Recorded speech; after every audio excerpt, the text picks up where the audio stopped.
속보. 국군의 날 가오리 X 돌파 비행.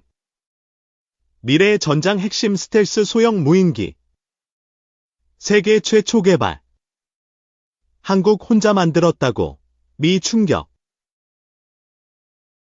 윤석열 대통령의 지시로 우리 군과 국방부, 방위사업청, 국방과학연구소가 북한 무인기, 드론, 대응을 위해 분주하다. ADD가 최근 집중하고 있는 핵심 대응책은 눈에는 눈.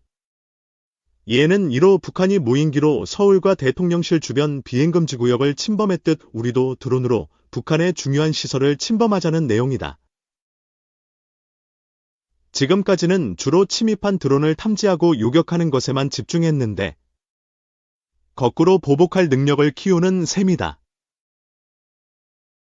일단 우리 군은 이미 북한 무인기 도발에 비례한 보복을 하긴 했다. 북한의 무인기 침투 사실이 알려진 후 12월 26일 육군의 군단급 정찰기 RQ-101 송골매 2기를 군사분 개선 이북으로 침투시켜 정찰 임무를 수행했기 때문이다. 다만 이것이 우리 국민에게 충분한 대응 조치로 인식되지 못했다는 것이 대통령실과 정부의 평가로 보인다. 이 때문에 북한의 수도 평양이나 군사시설에 침투시킬 수 있는 새로운 드론을 만드는 것이 계획의 골자이다. 그간 언론 보도를 종합하면 북한 영토 깊숙이 보내는 침투용 무인 드론으로 현재까지 알려진 것은 두 종류의 가오리 드론이다. ADD가 연구 중인 북한 침투용 드론은 둘 다 가오리같이 널쩍한 삼각형 모양의 드론이지만 역할과 내용, 기술적 특성은 서로 전혀 다르다. 먼저 살펴볼 것은 작은 가오리라 이름 붙일 수 있는 일명 북한 드론 복제품이다. 2014년 3월 경기도 파주에서 발견된 북한의 소형 무인기를 중국산 부품을 활용하여 그대로 복제한 다음 이것을 북한 영토 깊숙이 보낼 계획이다. 북한이 보낸 드론을 거의 그대로 복제하는 것이기 때문에 북한이 이 드론을 발견해도 북한 비행기로 오인할 가능성이 크다. 또한 실전 운용 사례가 있다는 것도 장점이다. 일부 언론들은 이 복제품 드론을 이미 DMZ에서 운용해 본 적이 있다고 보도했으니 단기간에 생산이 가능하다. 반면 복제품 드론이 가진 단점은 성능이다. 이 드론은 크기가 작고 북한 것처럼 속여야 하므로 원격 조종, 실시간 영상 전송, 인공위성 연결은 불가능하고 DSLR 카메라로 촬영해야 한다. 나머지 하나인 큰 가오리는 ADD가 과거에 진행한 스텔스 드론 연구 프로젝트인 가오릭스의 개조형으로 짐작된다. 현재 ADD는 대한항공과 커스푸시라는 이름의 대형 스텔스 정찰기와 커즐W라는 유무인 협동 항공기를 개발 중인데 특히 커스푸시의 경우 국내 최고 수준의 스텔스 기술이 적용될 예정이라 북한 영공을 침투해 초정밀 정찰 정보를 수집할 수 있을 것으로 기대되고 있지만 개발 기간 단축 후 조기 투입이 어렵다. 문제는 엔진이다. 이 두 무인기는 국내 최초의 항공기용 터보팬 엔진을 개발해 장착하는데 터보팬 엔진은 항공기 개발에서 가장 어려운 부분이라 급하게 개발 기간을 단축하는 것이 거의 불가능하기 때문이다. 심지어 국산 엔진 대신 급하게 엔진을 수입하려고 해도 미사일 기술 통제 체제 때문에 수입도 쉽지 않다.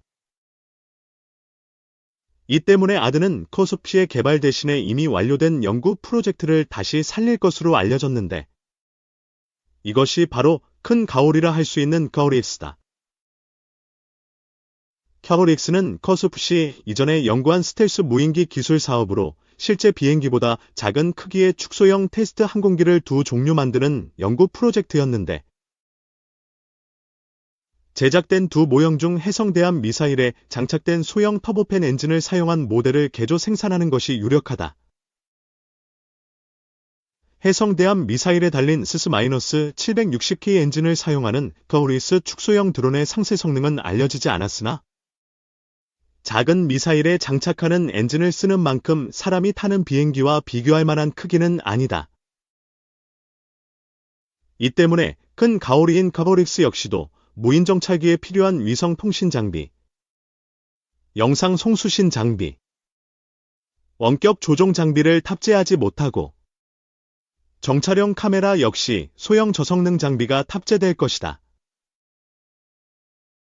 문제는 올해까지 북한에 침투시킬 드론을 급하게 만들려고 보니 기술적 위험성도 크고 실제로 임무를 잘 수행할 수 있을지 불안한 부분이 많다는 것이다. 우리는 서울에 날아오는 북한 무인기를 쉽게 격추하기 어렵지만 북한은 자신의 핵시설이나 주석궁으로 날아오는 무인기를 격추하기 훨씬 쉽다는 점을 명심해야 한다. 물론 북한의 작은 가오리형 소형 무인기를 북한이 탐지할 가능성은 거의 없다. 하지만 기술적 수준이 낮다 보니 북한이 요격하지 않아도 알아서 추락할 가능성이 크고 이렇게 추락한 무인기로 북한이 역으로 선전 심리전을 전개할 가능성이 크다. 큰 가오리라 할 수 있는 카오릭스도 문제가 예상된다. 카오릭스는 스텔스 설계가 적용되었지만 완전한 스텔스 설계라 할 수 없기 때문이다. 이 드론은 에이드가 스텔스 설계를 적용한 무인기를 날릴 수 있는지 연구 목적으로 만든 것이지 실전 투입용이 아니었다. 더군다나 엔진 문제로 속도와 탑재 중량에 문제가 있다 보니 코스프시 스텔스 무인 정찰기보다 더 느리게 날고 정찰 대상을 향해 매우 가까이 접근해야 한다. 이번 무인기 사태 대응 작전에서 북한은 우리 군의 드론 침투를 탐지하지 못했다. 하지만 평양이나 핵시설 같은 민감시설은 방어의 차원이 다르다. 북한은 우리처럼 민간인 피해를 고려한 요격 작전도 필요 없고 드론 탐지에 방해가 되는 초고층 빌딩이나 탐지를 방해하는 각종 전파도 없으므로 요격에 훨씬 유리하다. 실제로 우리 스텔스 무인 정찰기와 동등 이상인 미국의 RQ-170 센티넬 스텔스 무인 정찰기를 2011년 12월 추락하여 복제품을 만들어냈다. 북한 역시 이란의 협조를 받아 이런 스텔스 드론의 요격법을 연구하고 있을 것으로 예측된다. 게다가 일명 가오리 2마리 북파 작전이라 할 수 있는 무인기 침투 작전이 과연 적절한 보복 효과를 기대할 수 있는지도 불확실하다. 물론 우리 군은 연평도 포격 사건 이후 북한 도발 시 3배 이상 대응 원칙으로 포를 100발 쏘면 300발 쏘는 식으로 대응 중인 것은 맞다. 하지만 포사격 대응을 포사격 대응으로 하는 것과 정찰 작전을 정찰 작전으로 대응하는 것은 그 결이 다르다. 우선 국방부는 1월 9일 정례 브리핑에서 우리의 드론 북한 침투 작전은 자위권 차원으로 정전협정 위반이 아니라고 주장하지만 비례성의 원칙에 대해서 그대로 인정받을 수 있을지는 논의가 필요하다. 미사일 발사의 경우 사람이 없는 공해상에 미사일을 쏘는 것이고 포 사격도 마찬가지이다. 하지만 정 영토 깊숙이 비행체를 보내는 행위에 대해서는 같은 행동으로 대응하는 것이 자위권으로 인정받을 수 있을지 명확하지 않기 때문이다. 정전협정 위반보다 훨씬 더 중요한 것이 작전의 실효성과 실패 위험성이다. 북한이 무인기를 서울 상공에 진입시키면 서울 시민과 국민들의 불안감이 커지지만 평양 시민이나 북한 사람들이 같은 감정이나 정치적 동요를 일으킬 가능성은 극히 적다. 기본적으로 위협의 수준이 비대칭적이고 언론의 개방성이 비대칭적이니 북한과 같은 방법을 써도 북한 국민을 동요시키는 것이 매우 어렵다. 여기에 더해서 앞서 언급한 것처럼 우리의 두 가오리가 북한에 의해 격추당했을 경우에 군의 신뢰가 떨어지고 국민들의 불안감이 커질 가능성이 크다. 게다가 우리는 북한 영공에 무인기를 진입시키지 않고도 원격 감시 및 정찰을 할 수 있는 자산을 개발하고 운용 중이다.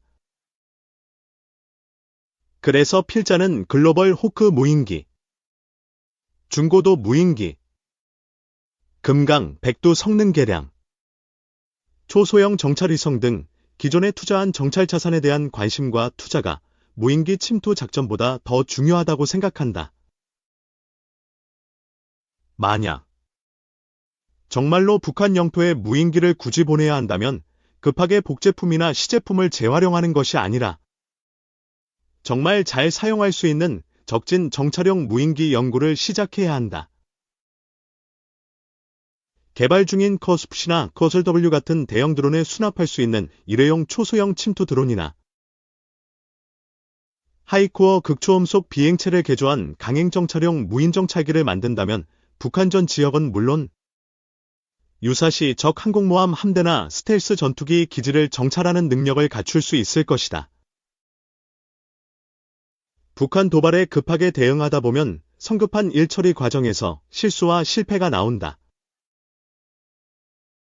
최근 30년간 방위 사업 중 가장 큰 실패라 할 수 있는 이명박 정부 시절 번개 사업의 실패도 결국 급하게 대응 방법을 찾으려고 서두르다 보니 오류와 결함을 수정하지 못한 것이다.